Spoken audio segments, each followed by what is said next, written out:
Welcome back to Golden Eagle Sports Report. I'm Shane Hogan. So as you know, this is the final episode of Golden Eagle Sports Report for the year. As we look back at all of the great and exciting things we've covered on this show throughout the whole year, it's impossible to talk about every team's season and accomplishments. So I'll highlight some of the brightest and darkest moments in Marquette athletics this year. Starting off with the volleyball team, the squad had their best season in program history, collecting 28 wins and reaching the Sweet 16 for the first time.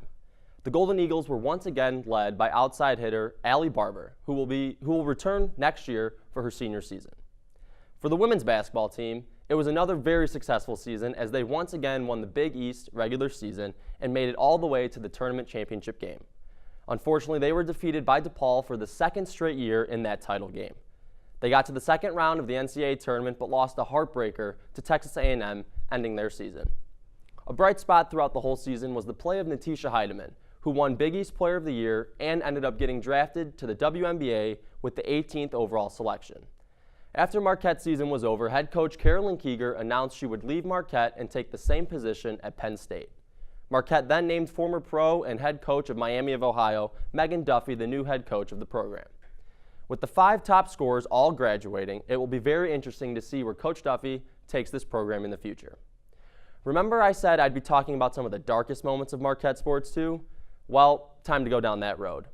What started off as a fantastic season for the men's basketball team, it all went down the drain much faster than anyone anticipated.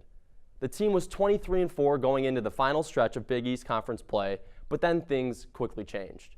Marcus Howard was still scoring at an elite clip, but the team, him and his teammates started turning the ball over at an insane rate, and the Golden Eagles were completely out of sorts. They ended up losing 5 of their last 6 games, including a very disappointing showing in the Big East tournament, which they were favored to win. At a time in the season when you want to be moving in the right direction, the Golden Eagles were doing the complete opposite. They earned a 5 seed in the Big Dance and got embarrassed in the first round by John Morant and Murray State. The dark times didn't stop there, unfortunately. A few weeks ago, it was announced that Sam and Joey Hauser would both be transferring from the program. With the Hauser brothers gone, it will look like a much different Marquette team come next fall.